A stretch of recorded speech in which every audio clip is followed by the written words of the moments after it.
ونصلي ونسلم على رسوله الكريم وعلى آله وأصحابه أجمعين. أما بعد فأعوذ بالله من الشيطان الرجيم. بسم الله الرحمن الرحيم. والفجر وليال عشر والشفع والوتر صدق الله مولانا العظيم.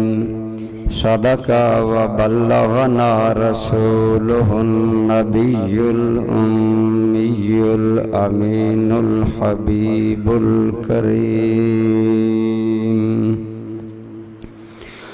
اللهم صل على سيدنا ومولانا محمد وعلى آل سيدنا ومولانا محمد وبارك وسلم عليه. الصلاة والسلام عليك يا سيدي يا رسول الله وعلى آلك وأصحابك يا حبيب الله. سارے درود پاک سب پڑھا کریں. اللہم صلی علی سیدنا و مولانا محمد وعلا آل سیدنا و مولانا محمد وبارک وسلم علیہ. الصلاة والسلام علیک یا سیدی یا رسول اللہ وعلى آلك وأصحابك يا سيدي يا حبيب الله.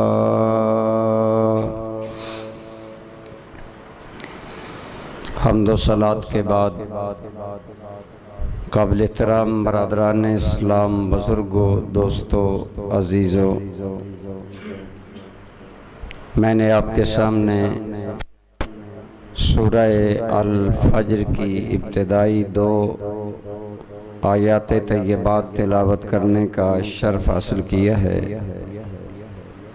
ارشاد ہے والفجر ولیال عشر، قسم ہے فجر کی اور 10 راتوں کی، والشفع والوتر، اور قسم ہے جفت جوڑے کی.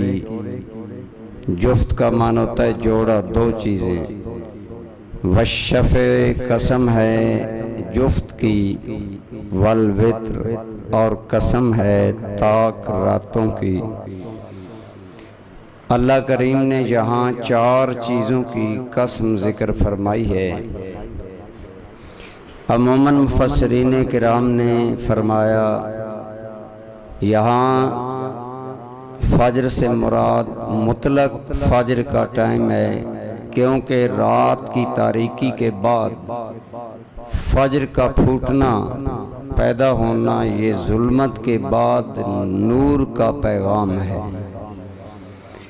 جس طرح گمراہی کے بعد ہدایت نور کا پیغام ہے، تو اللہ کریم نے فجر کے وقت کی قسم اٹھا کر اس کی اہمیت کو واضح فرمایا.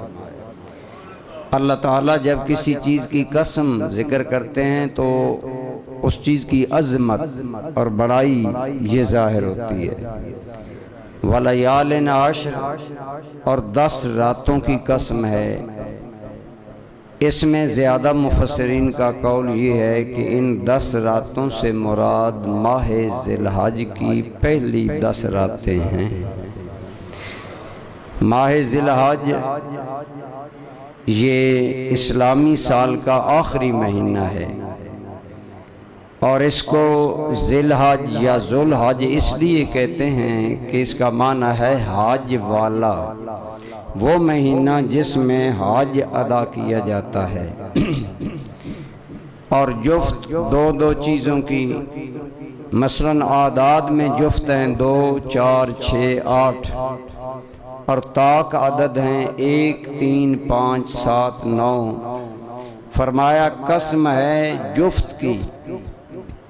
اس سے ایک قول یہ مراد ہے کہ اس سے مراد ذی الحج کا 10واں دن یعنی عید الاضحیٰ کا دن مراد۔ اور آگے فرمایا والوتر، اور 9 ذی الحج کا دن وتر میں آتا ہے، طاق میں آتا ہے، اس لیے اس میں وہ مراد ہے۔ تو بہرحال ذی الحج اسلامی سال کا آخری مہینہ ہے۔ اس کے بعد محرم الحرام سے نیا اسلامی سال شروع ہو جاتا ہے۔ اس مہینے کی بڑی قدر ہے۔ 4 حرمت والے مہینے۔ زمانہ جاہلیت میں عموماً لوگ مار لوٹ چوری ڈاکہ زنی قتل و غارت ان میں رہتے۔ 4 مہینے حرام کیے گئے جن میں، یعنی حرام کا معنی حرمت والے 4 مہینے اللہ نے بنائے۔ وہ 4 مہینے ہیں رجب، ذیقعد، ذی الحج اور محرم۔ تو ذی الحج ان 4 حرمت والے مہینوں میں شامل ہے جن میں اللہ تعالیٰ نے قتل و غارت کو حرام قرار دیا۔ اس کی وجہ یہ ہے حج کے لیے اکناف عالم سے لوگ سفر کرتے ہیں، راستے میں لوگ قافلوں کو لوٹ لیتے، قتل و غارت کرتے۔ تو اسلام نے ان میں لڑائی کو، قتل و غارت کو منع کر دیا، تاکہ 3 مہینے ذیقعد، ذی الحج اور پھر محرم حاجیوں کے واپس جانے کے لیے یہ 3 مہینے پرامن رہیں، تاکہ اللہ کے گھر کا ارادہ کرنے والے آسانی سے آ سکیں اور آسانی سے جا سکیں۔ پرانے زمانے میں سفر کی سہولتیں یہ نہیں تھیں۔ بہرحال ایک یہ حکمت ہے، اور بھی بہت سی حکمتیں ہیں ان مہینوں کو حرمت والا بنانے میں۔ تو ان حرمت والے عزت والے 4 مہینوں میں ایک مہینہ ذو الحج ہے، حج والا مہینہ ہے جو سال کے آخر پر آتا ہے۔ اس کو اللہ کریم نے بڑا برکت والا مہینہ بنایا ہے، اور بالخصوص اس کی پہلی 10 راتیں اور پہلے 10 دن یہ اور زیادہ برکت والے ہیں۔ ان دنوں میں اللہ کے گھر میں اللہ کے مہمانوں کا ہجوم ہوتا ہے، اور ایک اعلیٰ ظرف آدمی اس کے دروازے پر مہمان آئیں تو وہ خوش ہوتے ہیں۔ تو اللہ کریم تو سب سے بڑا ہے، عظیم ہے، لہذا جب اس کے گھر میں حاجی مہمان بن کر آتے ہیں، اللہ کریم اس مہربانی اور خوشی کا اظہار پورے عالم اسلام پر یوں کرتے ہیں کہ ان 10 دنوں کو ان کے لیے اللہ نے برکت والا بنا دیا ہے۔ ایک حدیث پاک میں آتا ہے سارے مہینوں کا سردار رمضان ہے، اور سارے مہینوں میں زیادہ عزت والا عظمت والا مہینہ ذو الحج ہے۔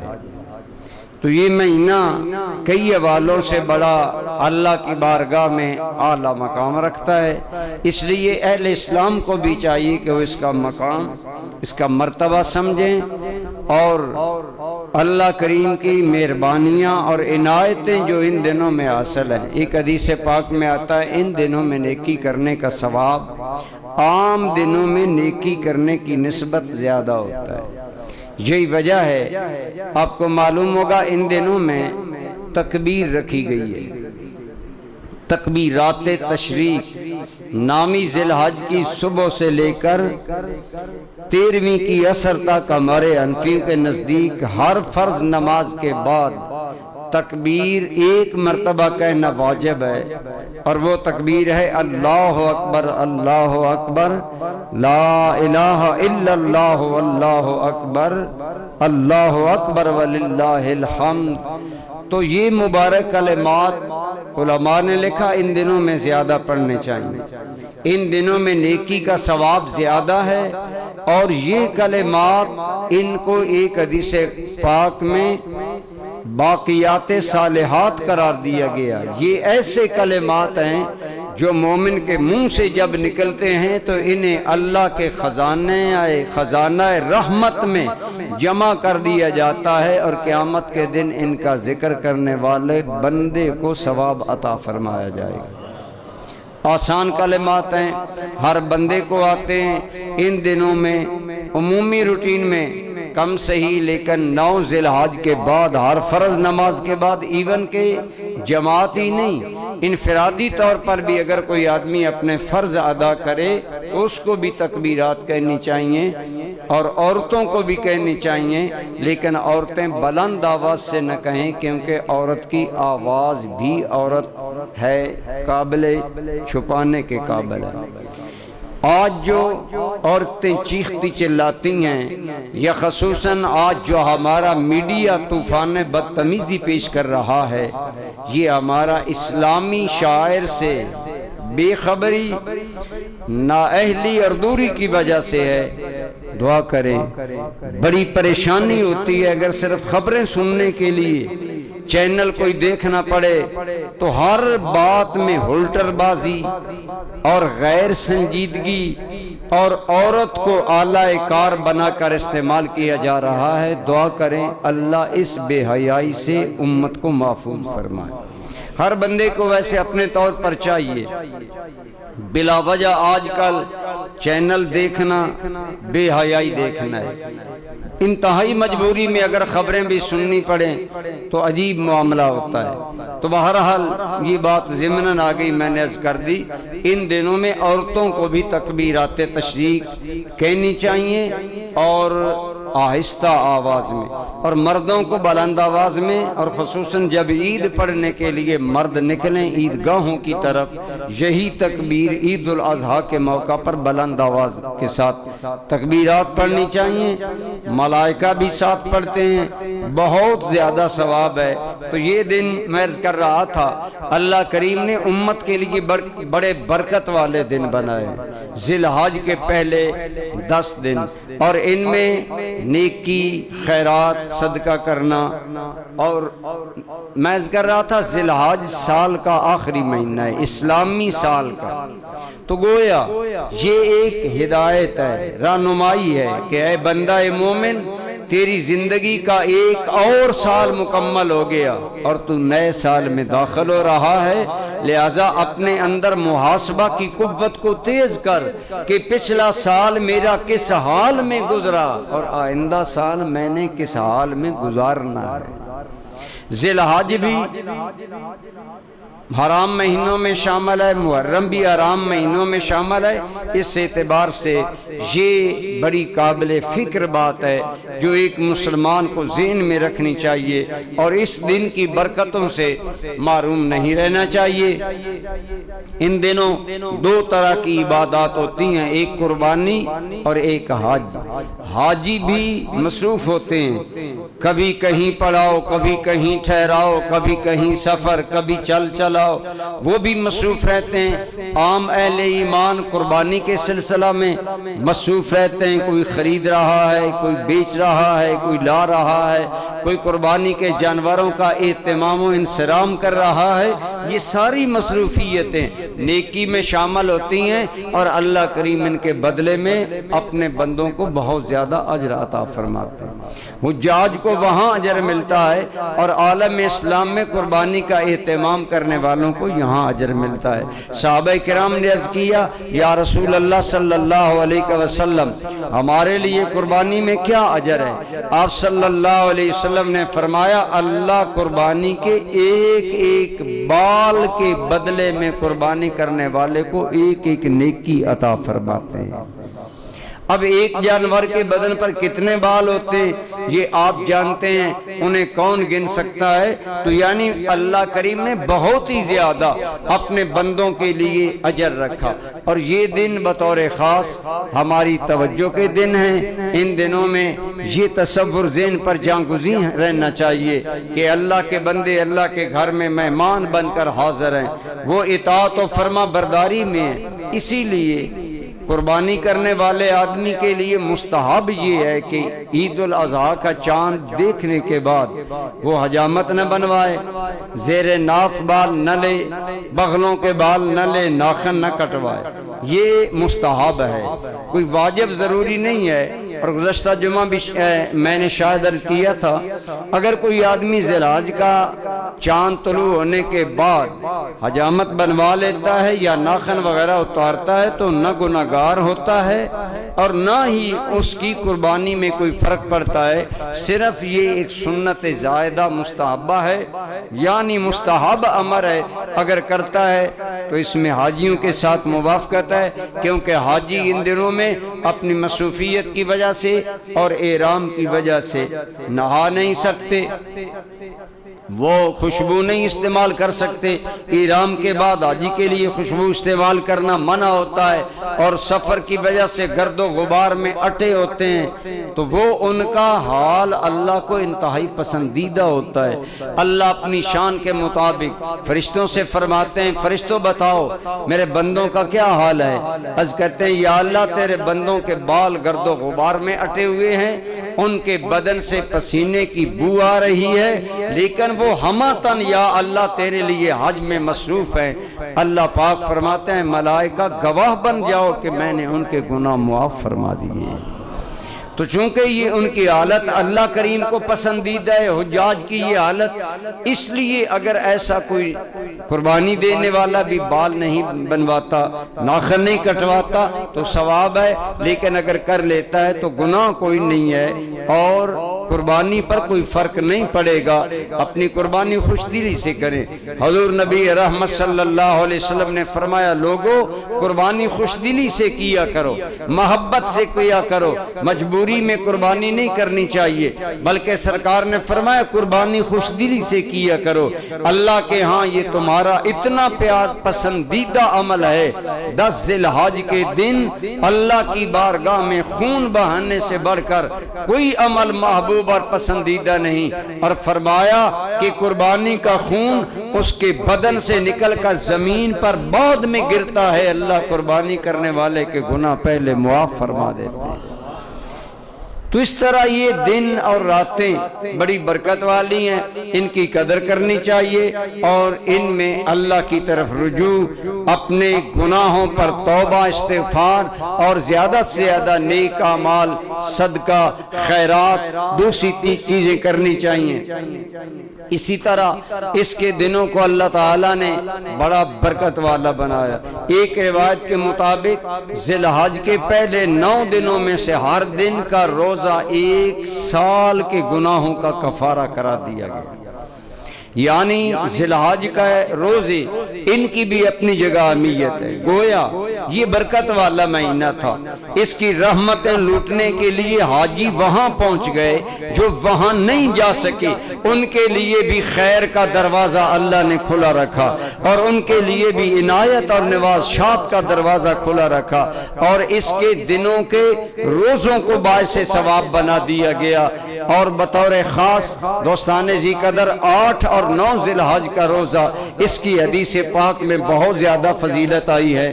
ترویحہ 8ویں ذی الحج کے دن کا نام ہے یوم الترویحہ، اور 9ویں کے دن کا نام ہے یوم عرفہ، اور 10ویں کے دن کا نام ہے یوم النحر، قربانی کا دن۔ وہ تو قربانی کا دن ہے، اس کی ایک اپنی اہمیت برکت عید کی وجہ سے ہے، اور اس کی اپنی فضیلت۔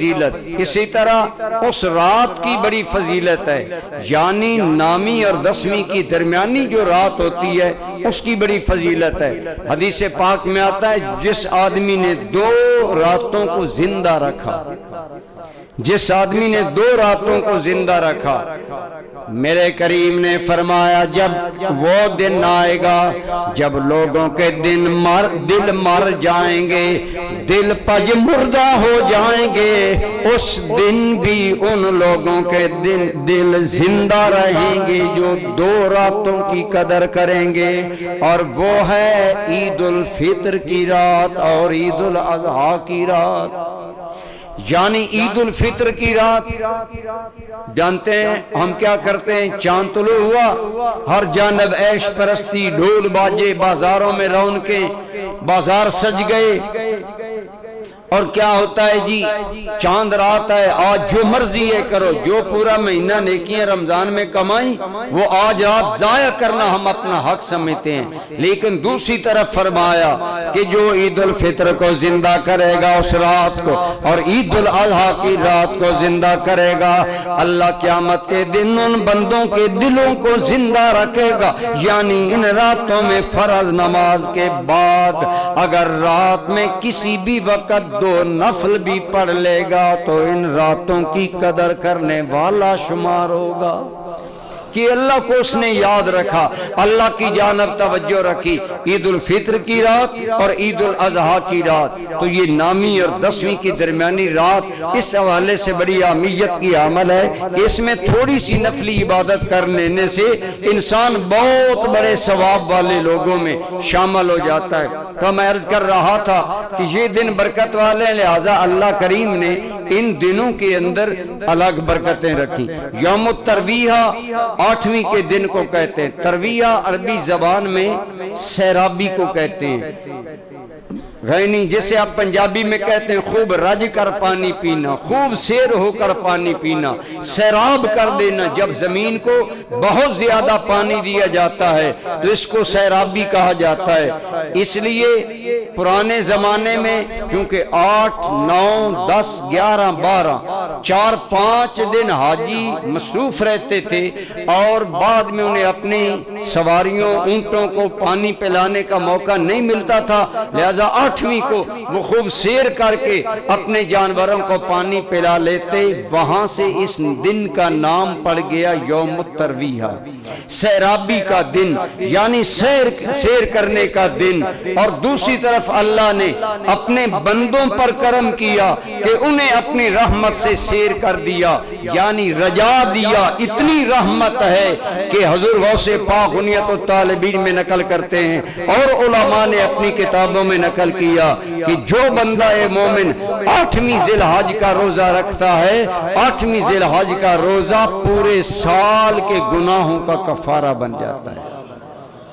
یہ 8ویں ذی الحج کی، تو گویا ادھر اللہ کریم نے اپنے بندوں کی رحمت سے سیرابی فرما دی۔ اب ہم لوگ چونکہ سہل انگار ہیں، آسانی پسند ہیں، روزے کے قریب تو ویسے نہیں جاتے، پہلے ہی جان چھڑائی ہے روزوں سے۔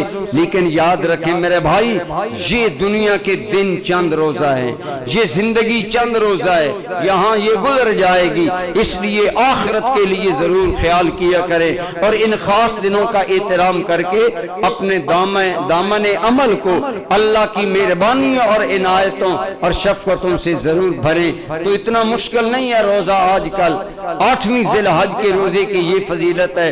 اور نامی کے بارے میں حدیث پاک میں آتا ہے، اب یہ بات کوئی عام نہیں ہے کہ عام صرف بزرگوں نے نقل کی ہو، بلکہ حدیث پاک میں آیا میرے اور آپ کے کریم آقا صلی اللہ تعالی علیہ وسلم کی طرف منسوب کہ آپ نے ارشاد فرمایا نامی ذی الحج کا، ویسے بھی آپ جانتے ہیں کہ نامی ذی الحج کا دن کتنا برکت والا ہے، اس دن حج ادا ہوتا ہے اور لوگ حاجی میدان عرفات میں جمع ہوتے ہیں اور یہ خاص اللہ کی رحمت کا دن ہے۔ اور میرے کریم صلی اللہ علیہ وسلم نے فرمایا اللہ تعالی جتنے بندوں کی بخشش یوم عرفہ نامی ذی الحج کو فرماتا ہے، کسی اور دن میں اتنی بندوں کی بخشش نہیں کی جاتی۔ یوم العرفہ حج والا دن بطور خاص اللہ کی بارگاہ سے عنایات کا دن ہے۔ حاجیوں کے لیے تو ہے ہی کہ وہ میدان عرفات میں حاضر ہوتے ہیں، اور 9 ذی الحج کو میدان عرفات میں بندہ اتنا اللہ کے قریب ہوتا ہے جتنا اس دنیا میں رہ کر کسی وقت نہیں۔ 9 ذی الحج کی میدان عرفات کی حاضری یہ حج کا رکن اعظم ہے، مین رکن ہے۔ 9 ذی الحج کو میدان عرفات میں صرف حاضر ہونا، نماز وغیرہ پڑھنا یہ تو الگ عمل ہے، صرف وہاں حاضر ہونا بہت بڑا اور وہاں اللہ تعالیٰ کی عنایات ہوتی ہیں بندوں پر، اور جو گئے ہوئے جانتے ہیں، جو نہیں گئے اللہ ہم سب کو لے جائے، وہ مبارک سفر عطا فرمائے۔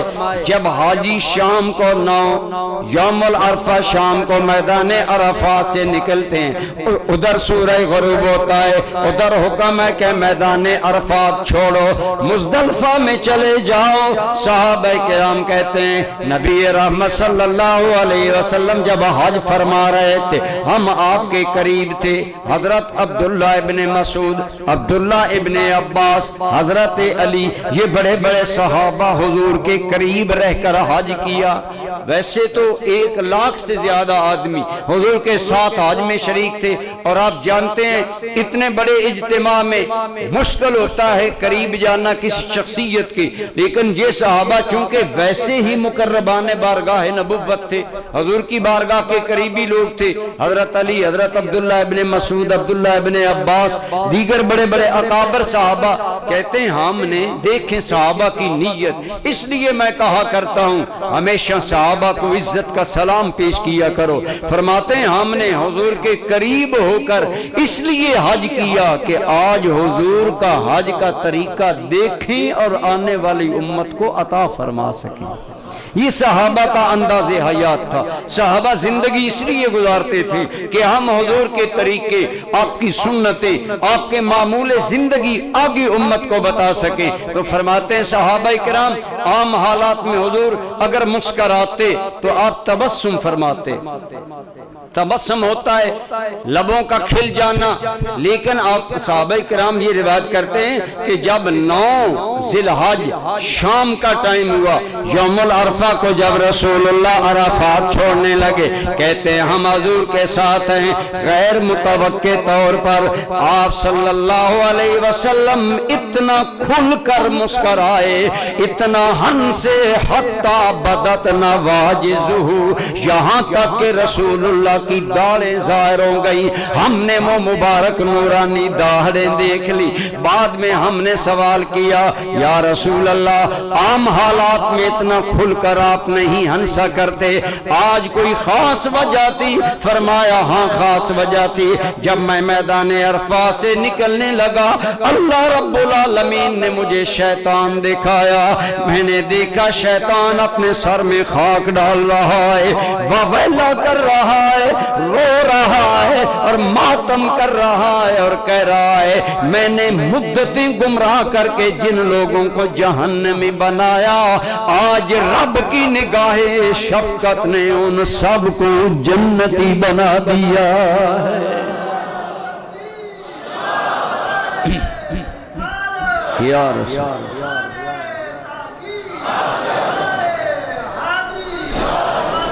فرمایا جب میں نے شیطان کا یہ حال دیکھا تو اللہ رب العالمین کی اس مہربانی پر مجھے ہنسی آ گئی کہ میری امت کی کتنی بخشش ہوئی ہے۔ پہلے میں نے عرض کیا حدیث پاک میں آتا ہے یوم العرفہ کو جتنا اللہ اپنے بندوں کو معاف کرتے ہیں، بلکہ ایک روایت میں آیا صحابہ نے عرض کیا یا رسول اللہ کتنی ہمیں معافی مل گئی؟ فرمایا تمہاری زندگی میں جتنے گناہ لوگوں نے کیے حج میں آنے کی وجہ سے اللہ وہ گناہ معاف کر دیتا ہے، اور بندہ حج کے بعد یوں ہو جاتا ہے کأنہ ولدتہ امہ ھذا اليوم، یوں بندہ گناہوں سے پاک ہو جاتا ہے جیسے آج اس کی ماں نے اسے جنم دیا ہے۔ ایک روایت میں آتا ہے کہ آپ نے فرمایا چند کبیرہ گناہ اللہ نے معاف نہیں کیے، لیکن مزدلفہ کی رات حضور کی زارو آہوزاری اور اللہ کی بارگاہ میں بار بار التجا کرنا کہ یا اللہ میری امت کے لیے مزید بخشش فرما دے، تو فرمایا جو چیزیں رہ گئی تھیں اللہ نے وہ بھی معاف فرما دی۔ تو اتنی بڑی معافی کا منظر دیکھ کر حضور نبی کریم بے ساختہ آپ اس انداز میں ہنسے کہ کہ صحابہ کرام نے آپ کی مبارک داڑھیں دیکھ لی تو اس سے پتہ چلا کہ نامی ذی الحج کا دن اللہ کی بارگاہ میں امت مصطفیٰ کی بخشش عام کا دن ہے۔ اب رہا یہ تو حاجیوں کے لیے بطور خاص، لیکن عام امت کے لیے بھی کرم یہ ہوا کہ ان کے علاقوں میں جب 9 ذی الحج کا دن آئے، اگر وہ اہل ایمان روزہ رکھ لیں گے تو 9 ذی الحج کا روزہ 1 سال قبل کے گناہ اور 1 سال بعد کے گناہوں کا رب کفارہ بنا دے گا۔ ایک روزے کے گناہ اللہ تعالیٰ معاف فرما دے گا۔ یہ کرم، یہ پتہ ہے کیوں ہے؟ یہ اس لیے ہے کہ جب حاجی وہاں حاضر ہوتے ہیں اللہ تعالیٰ بہت خوش ہوتا ہے، اور ہمارے ہاں یہ ہے ہمیں خوشی ہو ہم خوشی میں صدقہ کرتے ہیں، خیرات کرتے ہیں۔ ہمارا بیٹا میٹرک میں پاس ہو جائے ہم دوستوں کو مٹھائی کھلاتے ہیں۔ اللہ سب سے بڑا کریم ہے، جب اس کے گھر میں اکناف عالم سے حاجی سمٹ کر حج بیت اللہ کے لیے آتے ہیں، اللہ اپنے گھر کی شوکت، عزت، عظمت، حرمت اور محبوبیت کو دیکھ کر اتنا خوش ہوتا ہے کہ اللہ تعالیٰ اس خوشی میں خیرات ساری کائنات میں بانٹتا ہے، اور جملہ عالم اسلام کے مسلمانوں پر نگاہ کرم کرتے ہوئے ان کے ایک دن کے روزے، 8ویں کے دن کے روزے کو سال کے گناہوں کا کفارہ بنا دیتا ہے، اور نامی کے روزے کو 2 سال کے گناہوں کا کفارہ بنا دیتا ہے۔ یہ اللہ تعالیٰ کی گویا خیرات ہے، عنایت ہے۔ اپنے ان حاجیوں کی حاضری کی خوشی میں ایمان سے بتائیں، ہے کرم کے نہیں ہے؟ بندے تو گئے، حاجی تو گئے اپنے گناہ معاف کروانے کے لیے، اسی لیے فرمایا اے بندے تیرا رب شکور ہے، تیرا رب قدردان ہے۔ 2 آدمی ناراض ہوں، ایک آدمی بڑے مرتبے کا، ایک چھوٹے کا، آج تو چھوٹے کو کوئی خاطر میں نہیں رہتا۔ آپ نے اخبارات میں پڑھا ہوگا، میڈیا میں دیکھا ہوگا کہ پی ٹی آئی ابھی اقتدار میں نہیں آئی کہ ان کے ایک آدمی نے غریب آدمی کو تھپڑ اور تماچوں سے اس کی عجیب خاطر کی، اس بیچارے کی گاڑی پی ٹی آئی کے ایک بڑے آدمی کی گاڑی کے آگے رک گئی، اس نے تماچے مارنے شروع کر دیے۔ یہاں چھوٹوں بڑوں کا یہ فرق ہے، لیکن اللہ کی بارگاہ میں یا عام حالات میں میں کہتا ہوں چھوٹا آدمی چاہتا ہے کہ میں بڑے کو راضی کروں، اور اگر بڑا راضی ہو جائے تو چھوٹا خوش ہوتا ہے، چلو جی چیئرمین صاحب راضی ہو گئے، نمبردار صاحب راضی ہو گئے، بڑا آدمی چھوٹا خوشیاں مناتا ہے۔ اللہ کی قسم تیرا رب وہ رب مہربان ہے جو اتنا کریم ہے کہ جب کوئی بندہ توبہ کرتا ہے اللہ جنت میں چراغاں کرواتا ہے۔ ملائکہ کہتے ہیں یا اللہ چراغاں کیوں کروایا جا رہا ہے؟ فرمایا ایک میرا بندہ روٹھا ہوا واپس میری بارگاہ میں آ گیا۔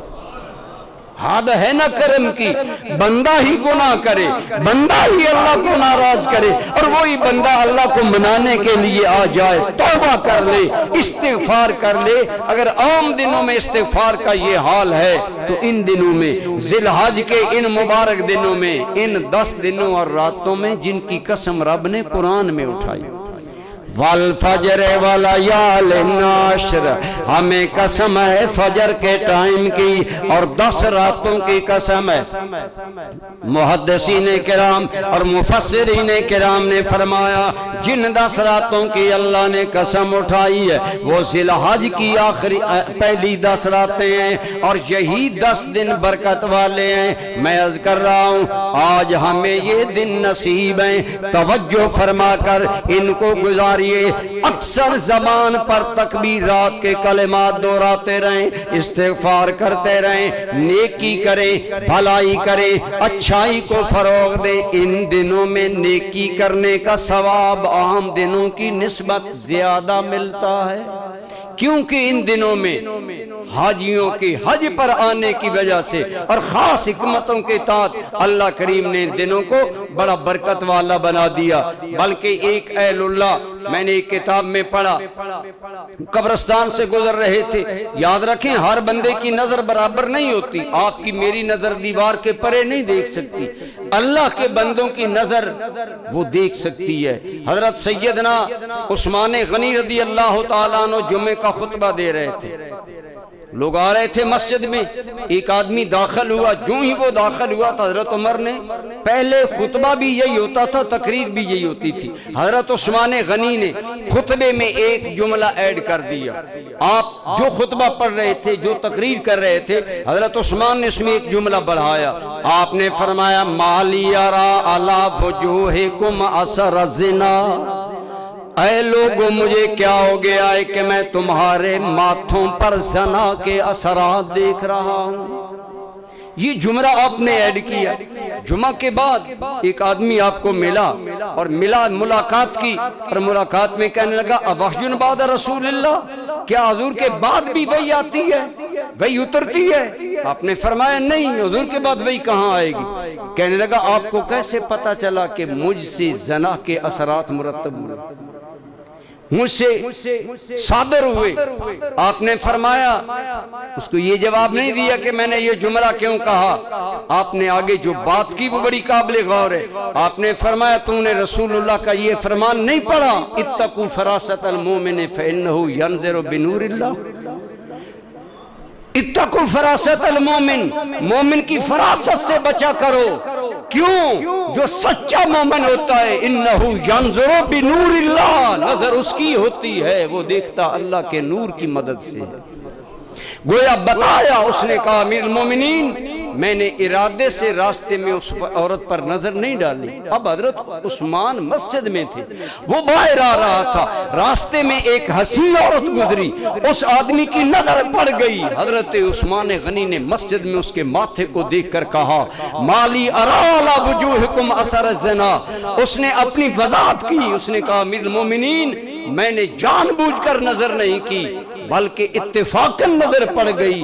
فرمایا اس میں اشارہ تھا عام لوگوں کا معاملہ اور ہے، صحابہ مصطفیٰ کا معاملہ اور ہے۔ تو یہ بات میں اس لیے کر رہا ہوں، ایک اہل اللہ قبرستان میں سے گزر رہے تھے، انہوں نے دیکھا ایک قبر پر نور ہے اور وہ قبر عام قبروں سے زیادہ روشن ہے اور قبر والا زیادہ پرسکون ہے۔ عرض کی یا اللہ کیا آپ کرم فرمائیں گے کہ اس بات کے بارے میں مجھے آگاہ فرمائیں گے کہ اس بندے کو اتنا سکون قبر میں کیوں ملا؟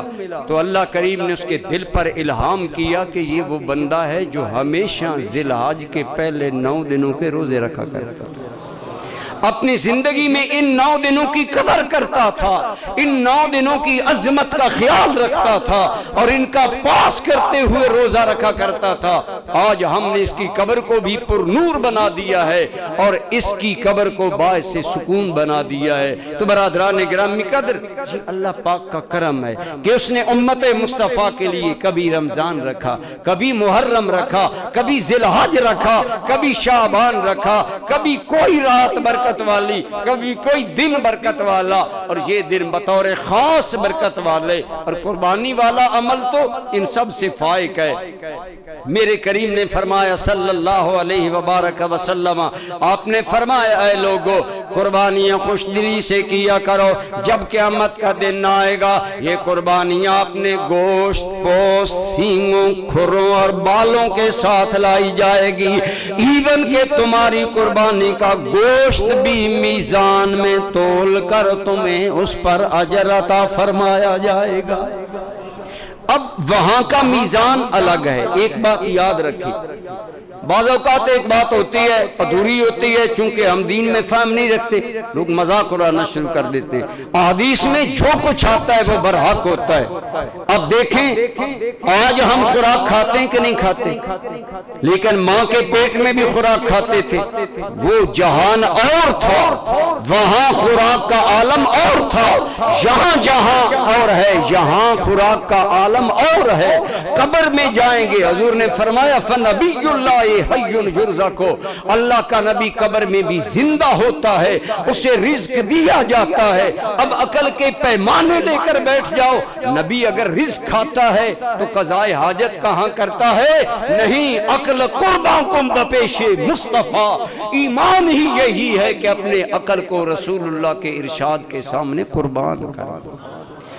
تو تو بات یہ ہے کہ وہ ہماری سمجھ میں نہ آئے تو ہمارے علم کی کمی ہے، ورنہ ہر عالم کا جہان کا اپنا اپنا تقاضا ہے اور اس کے اپنے اپنے انداز ہیں، لہذا قربانیوں کا وہاں اس انداز میں آنا، پھر وہاں کے میزان کا معاملہ اور ہے۔ یہاں جو چیز بھاری ہوتی ہے وہ پلڑا نیچے ہوتا ہے، ایسا ہی ہے نا، جو پلڑا بھاری ہوتا ہے بولو وہ، لیکن جو پلڑا قیامت میں فَأَمَّا مَنْ ثَقُلَتْ مَوَازِينُهُ فَهُوَ فِي عِيشَةٍ رَاضِيَةٍ، جو پلڑے وہاں بھارے ہوں گے، علماء نے لکھا وہ اوپر ہوں گے، اوپر ہوں گے۔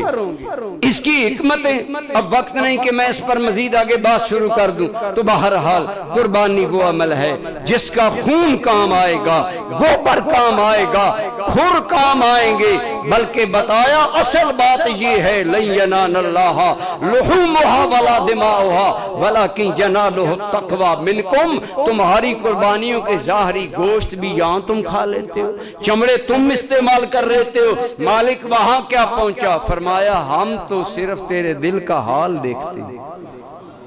جیسے ابراہیم کا دل کا حال دیکھا کہ ابراہیم میری رضا پر اسماعیل کو ذبح کرنے کے لیے تیار ہو گیا، چھری گردن پر رکھ لی اور اللہ کا نام بھی لے لیا، لیکن جب آنکھیں کھولی تو حیران ہے اسماعیل ٹھیک کھڑے ہیں اور دمبا ذبح ہو چکا۔ فرمایا ہم نے اسماعیل کو بھی بچا لیا، کیوں؟ فرمایا ہم نے ابراہیم کا دل دیکھا، اور دل دیکھا کہ ابراہیم تیار ہو گئے اسماعیل کو ذبح کرنے کے لیے، بس ہم نے خلوص قبول کر لیا، اور اتنا قبول کیا وَنَادَيْنَاهُ أَن يَا إِبْرَاهِيمُ قَدْ صَدَّقْتَ الرُّؤْيَا إِنَّا كَذَلِكَ نَجْزِي محسنین۔ حضرت ابراہیم حیران ہے، یا اللہ کیا ہوا؟ فرمایا ہم خلوص والوں کو یوں ہی اجر دیتے ہیں، یہ خلوص کا عمل ہے میرے بھائی۔ قربانی جتنے خلوص سے کرے گا، جتنے پیار سے کرے گا، عشق الہی کی جتنی مستی میں کرے گا، اللہ کی قسم جتنا تو قربانی کے جانور سے پیار کرے گا، پھر خدا کے نام پر ذبح کرے گا، اللہ اس پیار کا بھی تمہیں اجر عطا فرمائے گا۔ اس عمل میں یہ برکت ہے، یہ سعادت ہے۔ دعا کریں اللہ ان مبارک دنوں کی برکات ہمیں حاصل کرنے کی توفیق عطا فرمائے۔